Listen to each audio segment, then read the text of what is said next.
ಯಾಕೆ ಜನರು ನಿಮ್ಮನ್ನು ಬೈತಾರ? ನನ್ನಿಂದಲೂ ತಪ್ಪುಗಳಾಗ್ತವೆ. ಭಾರತ ಮತ್ತು ಪಾಕಿಸ್ತಾನ ವಿಭಜನೆ ಆಗಲು ಕಾರಣವಾದರೆ ಏನು? ಕೆಲವು ನಾಯಕತ್ವದ ಭಿನ್ನ ಮಾರ್ಗಗಳು, ಹಿಂದೂ ಮುಸ್ಲಿಂ ನಡುವಿನ ಅನುಮಾನಗಳು, ನಮ್ಮ ಧಾರವಾಡ ಬೆಂಗಳೂರು ಕಡೆಗಳಲ್ಲಿ ಓದ್ತಿರೋ ವಿದ್ಯಾರ್ಥಿಗಳಿಗೆ, ಇಂದಿನ ರಾಜಕೀಯ ನಾಯಕರಿಗೆ ನಿಮ್ಮ ಸಲಹೆ ಆದರೂ ಏನು? ಜನರು ದೇವರನ್ನೇ ಬಿಟ್ಟಿಲ್ಲ, ನನ್ನನ್ನು ಬಿಡ್ತಾರ? ಮುಂದೆ ಭವಿಷ್ಯದಲ್ಲಿ ಧರ್ಮ ಅಥವಾ ಭಿನ್ನತೆಗಳ ಆಧಾರದ ಮೇಲೆ ದ್ವೇಷ ಹುಟ್ಟದ war in Middle East countries. ಕರ್ನಾಟಕದ ಜನರ ಬಗ್ಗೆ ಹಾಗೂ ಕರ್ನಾಟಕದ ಬಗ್ಗೆ ಇರುವ ಅನಿಸಿಕೆ ಆದರೂ ಏನು? ಬಸವಣ್ಣರಿಂದ ಹಿಡಿದು ಅನೇಕ ಮಹಾನ್ ವ್ಯಕ್ತಿಗಳು ದ್ವೇಷವಿಲ್ಲದೆ ಅನ್ಯಾಯದ ವಿರುದ್ಧ ನಿಲ್ಲುವುದು. ನಾಯಕರು ತಮ್ಮನ್ನ ಜನರ ಸೇವಕರೆಂದು ಪರಿಗಣಿಸಬೇಕು. ಭಾರತವು ಅಭಿವೃದ್ಧಿಯ ಜೊತೆಗೆ ನಿಮ್ಮ ಈ ಗ್ರಾಮ ಸ್ವರಾಜ್ಯದ ಕನಸು ಇವತ್ತಿನ ಡಿಜಿಟಲ್ ಯುಗದಲ್ಲಿ ಒಂದು ಭ್ರಮೆಯಾಗಿ ಉಳಿತಾ? ಅಂದು ಚರಕ ಹೇಗೆ ಸ್ವಾವಲಂಬನೆಯ ಸಂಕೇತವಾಗಿತ್ತು, ಜಿಯೋ ಸೋಲಾರ್ ಎಂಜಿನಿಯರಿಂಗ್ ಅಂತ ಹೇಳಿ ಪ್ರಕೃತಿಯನ್ನು ನಿಯಂತ್ರಿಸಲು ಹೋಗುವಾಗ ಸೋಷಿಯಲ್ ಮೀಡಿಯಾ, ಇಂಟರ್ನೆಟ್ ತುಂಬಾ ಇನ್ಫ್ಲುಯೆನ್ಸ್ ಮಾಡ್ತಿದೆ. ವಿಜ್ಞಾನವು ಮಾನವ ಕುಲಕ್ಕೆ ಉಪಯೋಗವಾಗಬೇಕು. ತಂತ್ರಜ್ಞಾನವನ್ನು ಜನರ ಕೈಗೆ ಕೊಡಿ, ಆಗ ಗ್ರಾಮ ಸ್ವರಾಜ್ಯ ಕೇವಲ ಕನಸಾಗಿ. ಇಂತಹ ಭೂಮಿಯಲ್ಲಿ ಹುಟ್ಟಿರುವ ನೀವೇ ಧನ್ಯ ಗಿರೀಶ್ ಅವರೇ. ನಮಸ್ಕಾರ ಕರ್ನಾಟಕ, ನಾನು ನಿಮ್ಮ ಗಿರಿ. ನೀವು ನೋಡ್ತಿದ್ದೀರಾ ಬೈಟ್ ವಿತ್ ಗಿರಿ. ಇವತ್ತು ವಿಡಿಯೋಗೆ ಎಲ್ಲರಿಗೂ ಸ್ವಾಗತ. ಇವತ್ತು ವಿಡಿಯೋ ತುಂಬಾ ಇಂಟ್ರೆಸ್ಟಿಂಗ್ ಆಗಿರ್ತೈತಿ, ಎಲ್ಲರೂ ಕೊನೆವರೆಗೂ ನೋಡ್ರಿ. ಯಾಕಪ್ಪ ಅಂತಂದ್ರೆ ಇವತ್ತು ನಮ್ಮ ಪಾಡ್ಕಾಸ್ಟ್ ಒಳಗದಾರ ಸತ್ಯ ಮತ್ತು ಅಹಿಂಸೆಯ ಅವರ ತತ್ವಗಳನ್ನಾಗಿರಿಸಿಕೊಂಡಂಥ ದೇಶದ ಮಹಾನ್ ವ್ಯಕ್ತಿ, ದೇಶದ ಪಿತಾಮಹ ಅನಿಸಿಕೊಂಡಂಥ ಮಹಾತ್ಮ ಗಾಂಧೀಜಿಯವರು. 2026 ಮಹಾತ್ಮ ಗಾಂಧೀಜಿ ಹೇಗೆ ಬಂದ್ರಂತ ಕನ್ಫ್ಯೂಸ್ ಆಗ್ತಿದ್ದೀರಾ? ಇದೊಂದು ಕಾಲ್ಪನಿಕ ಹಾಗೂ ವಿಶೇಷವಾದ ಪಾಡ್ಕಾಸ್ಟ್ ಆಗೈತಿ.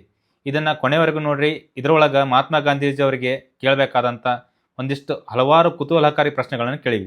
ಅದರಾಗ ಗಾಂಧೀಜಿಯವ್ರನ್ನ ಜನ ಯಾಕೆ ಹೇಟ್ ಮಾಡ್ತಾರೆ, ಹಾಗೂ ಪಾರ್ಟಿಷನ್ ಆಫ್ ಇಂಡಿಯಾ ಸಮಯದಲ್ಲಿ ಗಾಂಧೀಜಿ ಅದನ್ನು ಯಾಕೆ ತಡೀಲಿಲ್ಲ, ಮತ್ತು ಈಗಿನ ಜಿಯೋ ಸೋಲಾರ್ ಟೆಕ್ನಾಲಜಿ ಬಗ್ಗೆ ಗಾಂಧೀಜಿಯವರ ಒಪಿನಿಯನ್ ಏನೈತಿ, ಇಂದಿನ ರಾಜಕಾರಣಿಗಳಿಗೆ ಅವ್ರು ಏನು ಸಲಹೆ ಕೊಡ್ತಾರ, ಇಂಥ ಹಲವಾರು ಪ್ರಶ್ನೆಗಳನ್ನು ಅವ್ರ ಮುಂದೆ ನಾವು ಕೇಳೋಣಂತ. ಬರ್ರಿ, ಇನ್ನು ತಡ ಮಾಡಿದ ವಿಡಿಯೋ ಶುರು ಮಾಡೋಣ. ನಮಸ್ಕಾರ ಗಾಂಧೀಜಿ, ನಮ್ಮ ಚಾನೆಲ್ಗೆ ನಿಮಗೆ ಸ್ವಾಗತ. ಮೊಟ್ಟ ಮೊದಲ ಅತಿಥಿಯಾಗಿ ನಮ್ಮ ಚಾನೆಲ್ಗೆ ಬಂದಿದ್ರಿ, ಇದರ ಬಗ್ಗೆ ನಿಮ್ಮ ಅನಿಸಿಕೆ ಏನೈತಿ? ನಮಸ್ಕಾರ ಗಿರೀಶ್ ಅವರೇ. ನೀವು ಮಾಡ್ತಿರುವ ಈ ಪ್ರಯತ್ನ ತುಂಬಾ ವಿಶೇಷ. ಜಗತ್ತಿನ ಮೊದಲ ಅಂದ್ರೂ ತಪ್ಪಾಗದು. ಕನ್ನಡದಲ್ಲೂ ಒಂದು ಒಳ್ಳೆ ಬೆಳವಣಿಗೆ ಆಗ್ತಾ ಇದೆ. ಇನ್ನಷ್ಟು ಒಳ್ಳೆ ಬೆಳವಣಿಗೆ ಆಗ್ಬೋದು. ತುಂಬ ದೊಡ್ಡ ಮಾತು ಹೇಳಿದಿರಿ ಗಾಂಧೀಜಿ.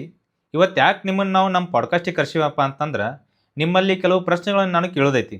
ಅದಕ್ಕೆ ನೀವು ಸಾಧ್ಯವಾದಷ್ಟು ನಿಖರವಾದ ಉತ್ತರಗಳನ್ನು ನೀಡುತ್ತೀರಿ ಅಂತ ಹೇಳ್ಬಿಟ್ಟು ನನ್ನ ಭಾವನೆ. ಏನೇ ಕೇಳಿದ್ರೂ ದಯವಿಟ್ಟು ಸ್ವಲ್ಪ ಸರಳವಾದ ಪ್ರಶ್ನೆಗಳನ್ನ ಕೇಳಿ. ಈಗಾಗಲೇ ನನ್ನ ಮೇಲೆ ಸಾಕಷ್ಟು ಪ್ರೀತಿ ಇದೆ. ಗಾಂಧೀಜಿ, ಅದನ್ನು ಹೆಂಗೆ ಕೇಳಬೇಕಂತ ಹೇಳ್ಬಿಟ್ಟು ವಿಚಾರ ಮಾಡತ್ತಿದ್ದೆ, ನೀವೇ ಶುರು ಮಾಡಿದ್ರಿ. ಈಗ ನನ್ನ ಮೊದಲ ಪ್ರಶ್ನೆ ಅಲ್ಲಿಂದ ಶುರು ಮಾಡಿಬಿಡ್ತೀನಿ. ಅದೇನಪ್ಪ ಅಂತಂದ್ರೆ, ಯಾಕೆ ಜನರು ನಿಮ್ಮನ್ನು ಬೈತಾರ? ನೀವೇನು ತಪ್ಪು ಮಾಡಿದ್ರಿ ಅಂತ ನಿಮಗೆ ಅನ್ಸುತ್ತಾ? ಜನರು ದೇವರನ್ನೇ ಬಿಟ್ಟಿಲ್ಲ, ನನ್ನನ್ನು ಬಿಡ್ತಾರ? ನಾನು ಸಾಮಾನ್ಯ ಮನುಷ್ಯ, ನನ್ನಿಂದಲೂ ತಪ್ಪುಗಳಾಗ್ತವೆ. ಕೆಲವು ಜನರು ನನ್ನನ್ನು ಟೀಕಿಸುವುದು ಸಹಜ. ಭಾರತ ವಿಭಜನೆಯ ಸಮಯದಲ್ಲಿ ನಾನು ಹೆಚ್ಚು ಕಠಿಣವಾಗಿ ವರ್ತಿಸಬೇಕಿತ್ತು ಎಂದು ಕೆಲವರು ಭಾವಿಸ್ತಾರೆ. ಈ ಟೀಕೆಗಳನ್ನು ನಾನು ವಿರೋಧವೆಂದು ಕಾಣೋದಿಲ್ಲ. ಅವು ನನಗೆ ಆತ್ಮಾವಲೋಕನಕ್ಕೆ ಅವಕಾಶ ನೀಡುತ್ತವೆ. ಆದರೆ ನನ್ನ ಉದ್ದೇಶ ಯಾವಾಗಲೂ ಶುದ್ಧವಾಗಿತ್ತು.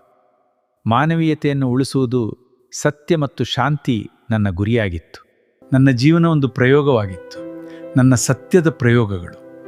ನಾನು ಮಾಡಿದ್ದು ಸರಿಯೋ ತಪ್ಪೋ ಎಂದು ಇತಿಹಾಸ ನಿರ್ಧರಿಸುತ್ತದೆ. ನೀವು ಪಾರ್ಟಿಷನ್ ಆಫ್ ಇಂಡಿಯಾ ಅಂತ ಹೇಳ್ಬಿಟ್ಟು ಹೇಳಿದ್ರಿ. ಈಗ ನನಗೆ ಅದರ ಮೇಲೆ ಒಂದು ಕ್ವಶನ್ ಬರತೈತಿ. ಅದೇನಂದ್ರೆ, ಭಾರತ ಮತ್ತು ಪಾಕಿಸ್ತಾನ ವಿಭಜನೆ ಆಗಲು ಕಾರಣವಾದರೆ ಏನು? ನೀವು ಅದನ್ನು ಯಾಕೆ ತಡೀಲಿಲ್ಲ? ಭಾರತ ಮತ್ತು ಪಾಕಿಸ್ತಾನ ವಿಭಜನೆ ಏಕಾಏಕಿ ನಡೆದದ್ದಲ್ಲ. ಅದು ದಶಕಗಳ ಕಾಲ ಬೆಳೆದ ಭಿನ್ನಾಭಿಪ್ರಾಯಗಳು, ಭಯಗಳು ಮತ್ತು ರಾಜಕೀಯ ನಿರ್ಧಾರಗಳ ಫಲ. ವಿಶೇಷವಾಗಿ ಹಿಂದೂ ಮುಸ್ಲಿಂ ನಡುವಿನ ಅನುಮಾನಗಳು, ಬ್ರಿಟಿಷರ ಡಿವೈಡ್ ಅಂಡ್ ರೂಲ್ ನೀತಿ ಮತ್ತು ಕೆಲವು ನಾಯಕತ್ವದ ಭಿನ್ನ ಮಾರ್ಗಗಳು ಸೇರಿ ಪಾರ್ಟಿಷನ್ ಆಫ್ ಇಂಡಿಯಾಗೆ ದಾರಿ ಮಾಡಿಕೊಟ್ಟವು. ನನ್ನ ಕನಸು ಯಾವಾಗಲೂ ಒಂದೇ, ಅಖಂಡ ಭಾರತ. ಧರ್ಮದ ಹೆಸರಿನಲ್ಲಿ ದೇಶ ವಿಭಜನೆ ಆದದ್ದು ಮಾತ್ರ ನನಗೆ ತುಂಬ ನೋವಾಗಿದ್ದದ್ದು. ಜನರ ಮಧ್ಯೆ ಶಾಂತಿ ತರಬೇಕು, ದ್ವೇಷ ಕಡಿಮೆ ಆಗಬೇಕು ಅನ್ನೋದಕ್ಕಾಗಿ ನಾನು ಸಾಧ್ಯವಾದಷ್ಟು ಪ್ರಯತ್ನ ಮಾಡಿದ್ದೆ. ಆದರೆ ಆ ಸಮಯದಲ್ಲಿ ಪರಿಸ್ಥಿತಿ ತುಂಬ ಹದಗೆಟ್ಟು ಹೋಗಿತ್ತು. ಮುಂದೆ ಭವಿಷ್ಯದಲ್ಲಿ ಧರ್ಮ ಅಥವಾ ಭಿನ್ನತೆಗಳ ಆಧಾರದ ಮೇಲೆ ದ್ವೇಷ ಹುಟ್ಟದಂತೆ ನೋಡಿಕೊಳ್ಳೋದು ನಮ್ಮೆಲ್ಲರ ಜವಾಬ್ದಾರಿ. ಗಾಂಧೀಜಿ, ನಿಮ್ಮ ಮೂಲ ತತ್ವವೇ ಸತ್ಯ ಮತ್ತು ಅಹಿಂಸೆ. ನನಗೆ ಈಗ ಒಂದು ಕುತೂಹಲ ಏನಪ್ಪ ಅಂತಂದ್ರೆ, ಸತ್ಯ ಮತ್ತು ಅಹಿಂಸೆಯ ತತ್ವಗಳು ಇಂದಿನ ಟೆಕ್ನಾಲಜಿ ಯುಗದಲ್ಲಿ ಕೆಲಸ ಮಾಡುತ್ತಾ? ಸತ್ಯ ಮತ್ತು ಅಹಿಂಸೆ ಇಂದಿಗೂ ಕೆಲಸ ಮಾಡುತ್ತವೆ ಎಂದು ನೀವು ಕೇಳ್ತಾ ಇದ್ದೀರಿ. ನನ್ನ ಉತ್ತರವೆಂದರೆ, ಅವು ಇಂದಿನ ಕಾಲದಲ್ಲಿ ಹೆಚ್ಚು ಅಗತ್ಯವಾಗಿವೆ. ಫಾರ್ ಎಕ್ಸಾಂಪಲ್, ನಾವು due to the effect of the war in Middle East countries, we are not getting LPG gas here. ಈ ಯುದ್ಧಗಳಿಂದ ನಮ್ಮ ಧಾರವಾಡ ಬೆಂಗಳೂರು ಕಡೆಗಳಲ್ಲಿ ಓದ್ತಿರೋ ವಿದ್ಯಾರ್ಥಿಗಳಿಗೆ ಹೋಟ್ಲುಗಳಲ್ಲಿ ಗ್ಯಾಸ್ ಇಲ್ಲದೆ ತೊಂದರೆ ಆಗಿದೆ ಅಲ್ವಾ? ಅಹಿಂಸೆ ಅಂದರೆ ಮೌನವಾಗಿರುವುದು ಎಂದರ್ಥವಲ್ಲ. ದ್ವೇಷವಿಲ್ಲದೆ ಅನ್ಯಾಯದ ವಿರುದ್ಧ ನಿಲ್ಲುವುದು ಎಂದು ತಿಳಿಯಿರಿ. Therefore Girish, violence does not always stay in a distant country. It affects us too. ಇನ್ನೊಂದು ಪ್ರಶ್ನೆ, ಭಾರತ ಮತ್ತು ಪಾಕಿಸ್ತಾನ ವಿಭಜನೆ ಆಗಲು ರಾಜಕೀಯ ಕಾರಣವೊಂದು ಹೇಳಿದರೆ ನೀವು. ಈಗ ಇಂದಿನ ರಾಜಕೀಯ ನಾಯಕರಿಗೆ ನಿಮ್ಮ ಸಲಹೆ ಆದರೂ ಏನು? ರಾಜಕೀಯ ಅಧಿಕಾರಕ್ಕಾಗಿ ಇರಬಾರ್ದು, ಸೇವೆಗಾಗಿ ಇರಬೇಕು. ನಾಯಕರು ತಮ್ಮನ್ನು ಜನರ ಸೇವಕರೆಂದು ಪರಿಗಣಿಸಬೇಕು. ಸತ್ಯ, ಪಾರದರ್ಶಕತೆ ಮತ್ತು ನೈತಿಕತೆ ರಾಜಕೀಯದ ಅಡಿಪಾಯವಾಗಿರಬೇಕು. ಜನರನ್ನು ವಿಭಜಿಸುವ ಮಾತುಗಳು ತಾತ್ಕಾಲಿಕ ಲಾಭವನ್ನು ನೀಡಬಹುದು, ಆದರೆ ಅವು ರಾಷ್ಟ್ರವನ್ನು ದುರ್ಬಲಗೊಳಿಸುತ್ತವೆ. ನಾಯಕರು ತಮ್ಮ ಹೃದಯದಲ್ಲಿ ದೇಶದ ಹಿತವನ್ನು ಮೊದಲ ಸ್ಥಾನದಲ್ಲಿ ಇಟ್ಟರೆ ಪ್ರಜಾಪ್ರಭುತ್ವ ಇನ್ನಷ್ಟು ಬಲವಾಗುತ್ತದೆ. 2026ರಲ್ಲಿ ನೀವು ಭಾರತವನ್ನು ನೋಡಿದರೆ ಹೆಮ್ಮೆ ಪಡುತ್ತೀರಾ ಅಥವಾ ಇನ್ನೂ ಏನಾದರೂ ಜನರಿಗೆ ಎಚ್ಚರಿಕೆಯನ್ನು ನೀಡುತ್ತೀರಾ? ನಾನು ಭಾರತವನ್ನು ನೋಡಿದರೆ ಹೆಮ್ಮೆ ಪಡುವ ಅನೇಕ ಕಾರಣಗಳನ್ನ ಕಾಣುತ್ತೇನೆ. ವಿಜ್ಞಾನ, ಶಿಕ್ಷಣ, ತಂತ್ರಜ್ಞಾನ ಮತ್ತು ಆರ್ಥಿಕತೆಯಲ್ಲಿ ದೇಶ ಬಹಳ ದೂರ ಬಂದಿದೆ. ಇದು ಸ್ವಾತಂತ್ರ್ಯದ ನಂತರದ ಜನರ ಪರಿಶ್ರಮದ ಫಲ. ಆದರೆ ಅಭಿವೃದ್ಧಿಯ ಜೊತೆಗೆ ಮಾನವೀಯತೆ, ಸತ್ಯ ಮತ್ತು ಪರಸ್ಪರ ಗೌರವವೂ ಉಳಿಯಬೇಕು. ಒಂದು ರಾಷ್ಟ್ರದ ಶಕ್ತಿ ಕೇವಲ ಅದರ ಸಂಪತ್ತಿನಲ್ಲಿ ಅಲ್ಲ, ಅದರ ಜನರ ನೈತಿಕ ಮೌಲ್ಯಗಳಲ್ಲಿ ಇದೆ. ಭಾರತವು ಅಭಿವೃದ್ಧಿಯ ಜೊತೆಗೆ ಕರುಣೆ ಮತ್ತು ಏಕತೆಯನ್ನು ಕಾಪಾಡಿದರೆ ಅದು ವಿಶ್ವಕ್ಕೆ ಮಾದರಿಯಾಗುತ್ತದೆ.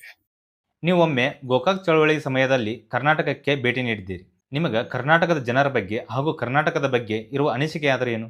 ಕರ್ನಾಟಕ ಎನ್ನುವ ಈ ಭೂಮಿ ಸಂಗೀತ, ಸಾಹಿತ್ಯ, ರೈತ ಜೀವನ ಮತ್ತು ಸಂಸ್ಕೃತಿಯ ಸೌಂದರ್ಯದಿಂದ ತುಂಬಿದೆ. ಬಸವಣ್ಣರಿಂದ ಹಿಡಿದು ಅನೇಕ ಮಹಾನ್ ವ್ಯಕ್ತಿಗಳು ಈ ನೆಲದಲ್ಲಿ ಹುಟ್ಟಿ ಸಮಾಜಕ್ಕೆ ದಾರಿ ತೋರಿಸಿದ್ದಾರೆ. ನಾನು ಕರ್ನಾಟಕದ ಗ್ರಾಮಗಳನ್ನು ನೋಡಿದಾಗ ಇಲ್ಲಿ ಇರುವ ಸರಳ ಜೀವನ ನನ್ನ ಮನಸ್ಸಿಗೆ ತುಂಬಾ ಹತ್ತಿರವಾಯಿತು. ಇಂತಹ ಭೂಮಿಯಲ್ಲಿ ಹುಟ್ಟಿರುವ ನೀವೇ ಧನ್ಯ ಗಿರೀಶ್ ಅವರೇ. ಜಿಯೋ ಸೋಲಾರ್ ಇಂಜಿನಿಯರಿಂಗ್ ಟೆಕ್ನಾಲಜಿ ಬಗ್ಗೆ ನೀವು ಕೇಳಿರಬಹುದು. ಇದರಿಂದ ಕೃತಕ ಮಳೆ ಸೃಷ್ಟಿ ಮಾಡಿ ಭಾರತದ ಮೇಲೆ ಪ್ರಯೋಗಗಳು ಆಗುತ್ತಿವೆ ಎಂದು ಜನರು ಭಯಪಡುತ್ತಿದ್ದಾರೆ. ಇದರ ಬಗ್ಗೆ ನಿಮ್ಮ ಅಭಿಪ್ರಾಯ? ಭಯ ಮತ್ತು ಅನುಮಾನಗಳಿಂದ ನಾವು ನಿರ್ಧಾರ ಮಾಡಬಾರದು. ಸತ್ಯವನ್ನು ಪರಿಶೀಲಿಸಬೇಕು. ವಿಜ್ಞಾನವು ಮಾನವ ಕುಲಕ್ಕೆ ಉಪಯೋಗವಾಗಬೇಕು, ಆದರೆ ಅದು ಪ್ರಕೃತಿಯ ಮೇಲೆ ಅತಿಯಾದ ಹಸ್ತಕ್ಷೇಪವಾಗಬಾರದು. ಜಿಯೋ ಸೋಲಾರ್ ಎಂಜಿನಿಯರಿಂಗ್ ಅಂತ ಹೇಳಿ ಪ್ರಕೃತಿಯನ್ನು ನಿಯಂತ್ರಿಸಲು ಹೋಗುವಾಗ ನಾವು ಎಚ್ಚರಿಕೆಯಿಂದಿರಬೇಕು. ಏಕೆಂದ್ರೆ ಪ್ರಕೃತಿ ಮೇಲೆ ನಮ್ಮ ಅಹಂಕಾರವು ಭವಿಷ್ಯದಲ್ಲಿ ಅಪಾಯ ತರಬಹುದಲ್ವಾ? ಗಾಂಧೀಜಿ, ನನ್ನ ಮುಂದಿನ ಪ್ರಶ್ನೆ, ನಾವು ಸ್ಮಾರ್ಟ್ ಸಿಟಿಗಳನ್ನು ಮಾಡುವ ತರಾತುರಿಯಲ್ಲಿ ಸ್ಮಾರ್ಟ್ ಹಳ್ಳಿಗಳನ್ನು ಮರ್ತಿದ್ದೇವಾ? ಏಕೆಂದರೆ ನೀವು ಹೇಳಿದ್ದೀರಿ ಭಾರತದ ಆತ್ಮ ಇರುವುದು ಹಳ್ಳಿಗಳಲ್ಲಿ ಎಂದು. ಪ್ರತಿಯೊಂದು ಹಳ್ಳಿಯು ತನ್ನ ಅಗತ್ಯಗಳನ್ನು ತಾನೇ ಪೂರೈಸಿಕೊಳ್ಳುವ ಗ್ರಾಮ ಸ್ವರಾಜ್ಯದ ಕನಸು ನಿಮ್ಮದಾಗಿತ್ತು. ಆದರೆ ಇಂದು ಜಾಗತೀಕರಣ, ನಗರ ಕೇಂದ್ರಿತ ಆರ್ಥಿಕತೆಯಿಂದಾಗಿ ಯುವಕರು ಹಳ್ಳಿಗಳನ್ನು ತೊರೆದು ಕೆಲಸ ಹುಡುಕಿ ನಗರಗಳಿಗೆ ವಲಸೆ ಹೋಗುತ್ತಿದ್ದಾರೆ. ಕೃಷಿ ಸಂಕಷ್ಟದಲ್ಲಿದೆ, ಹಳ್ಳಿಗಳು ಖಾಲಿಯಾಗುತ್ತಿವೆ. ನಿಮ್ಮ ಈ ಗ್ರಾಮ ಸ್ವರಾಜ್ಯದ ಕನಸು ಇವತ್ತಿನ ಡಿಜಿಟಲ್ ಯುಗದಲ್ಲಿ ಒಂದು ಭ್ರಮೆಯಾಗಿ ಉಳಿತಾ? ನಾನು ಯಂತ್ರಗಳ ವಿರೋಧಿಯಲ್ಲ, ಮನುಷ್ಯನನ್ನು ಗುಲಾಮನನ್ನಾಗಿ ಮಾಡುವ ಯಂತ್ರಗಳ ವಿರೋಧಿ. ಗ್ರಾಮ ಸ್ವರಾಜ್ಯ ಎಂದ್ರೆ ಹಳೆ ಕಾಲಕ್ಕೆ ವಾಪಸ್ ಹೋಗೋದು ಎಂದರ್ಥವಲ್ಲ. ಬದಲಾಗಿ ಸ್ಥಳೀಯ ಸಂಪನ್ಮೂಲಗಳನ್ನು ಬಳಸಿ ಸ್ಥಳೀಯವಾಗಿಯೇ ಸ್ವಾವಲಂಬನೆ ಸಾಧಿಸುವುದು.